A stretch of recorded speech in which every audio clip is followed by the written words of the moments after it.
બચ્ચાને જરૂર ભણાવો, પણ બાળપણમાં ભક્તિ શીખાડજો. કારણ કે હું આ આધેડ ઉંમરમાં ભક્તિ કરે તો મને ભગવાન નથી મળવાનું. બાળપણમાં જ ભગવાન મળે છે બાપ. એના પુરાવા. હે બાળપણમાં પ્રહલાદને રામ મળ્યા રે, બાળપણ તેને કહેવાય રે. આ મિત્રમાં ઘણો ફેર છે, મિત્ર કોને કહેવાય રે.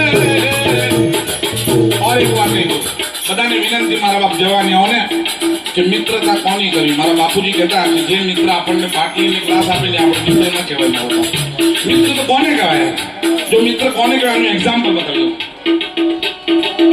અરે રાધા નો છે શ્યામ, સબરીનો એક યાર, જે ચોખાના દાણા પર આખું નહીં લાગી દે યાર. ચોખાના દાણા પર આખું નહીં લાગી દીધું એના. પહેલા ચોખામાં સ્વર્ગ લોક આપી દીધું અને બીજા ચોખામાં એને મોક્ષ આપી દીધો યાર. સુદામાના રાધાનો છે શ્યામ,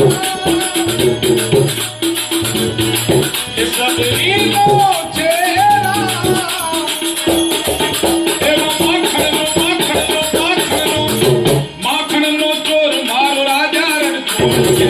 એને મને માયા લગાડી રે. એને દ્વારિકામાં મારો રાજા રણછોડ છે.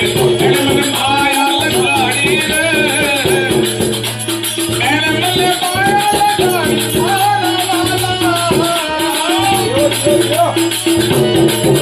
અરે એને મને માયા લગાડી. અરે એને મને માયા લગાડી રે.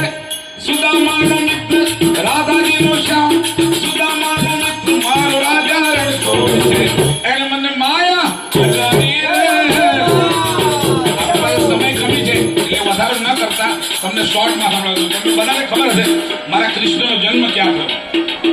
જવાબ આપો. નહીં, મથુરા ક્યાં આવ્યું? ઉત્તર પ્રદેશ. મારા કૃષ્ણ વસ્યા ક્યાં? ગોકુળમાં. ક્યાં આવ્યું? ઉત્તર પ્રદેશ. બરોબર, નાનાથી મોટા થયા. પણ લાસ્ટમાં વસ્યા ક્યાં? અરે મારા ગુજરાતમાં મારી મૃત્યુભૂમિ, મારા બાપ સંતોષની. એ લોકો તો દુનિયાથી નોખો કહેવાય, મારા દ્વારિકાના દેવની તો વાત જ નહોતી.